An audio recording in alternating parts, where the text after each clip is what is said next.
My tip for today has to do with embossing folders and die cuts. So here at Stampin' Up, we have two types of embossing folders, actually three. So we have our hybrid embossing folders, which basically means that it has a die cut that you can purchase either together as a bundle or separately, and it will cut out part of the image on the embossing folder. So for instance, on this beautiful butterflies, we have this beautiful butterfly image here. And when you run it through your embossing machine, you can actually use your die at the same time. Now, normally you wouldn't want to do that because you're going to damage your embossing folder, so they're just specifically for that. The other type of embossing folders that we have are 3D embossing folders, such as the sunflower, and then we have basic ones, which I don't have here at the moment.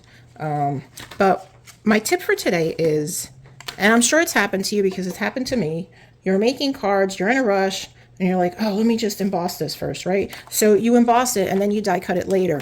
Well, that doesn't work that way, because then what happens is the image that you just emboss will actually deboss, so it flattens out. So here, let me show you what I mean.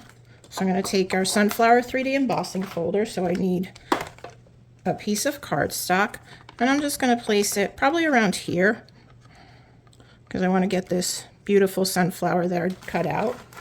And let me get out my number 4 plate, which is the gray plate, and we're just going to run this through the cut and emboss machine quick first. So I'm going to show you what's going to happen now. I'm going to die cut that piece.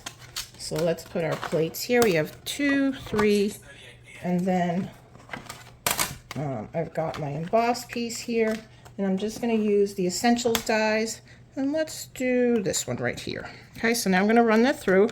I just want to die cut this pretty image here. So we're just going to put that right in there and place another number 3 plate on top of that. And we're going to crank it through again that it did before. And you can actually see the comparison of it just by looking at this here versus what's on the corner here. So my tip for you today is make sure you die cut first and emboss second. Then I'll lay it on that same area where that flower is. So let's go sideways. Like so. You can see that better. And then we'll get our gray plate, because this is the plate that you want to use for your 3D embossing folders. And then we'll put them up side by side, and you can see a comparison of how flat the one on the right is versus the one on the left.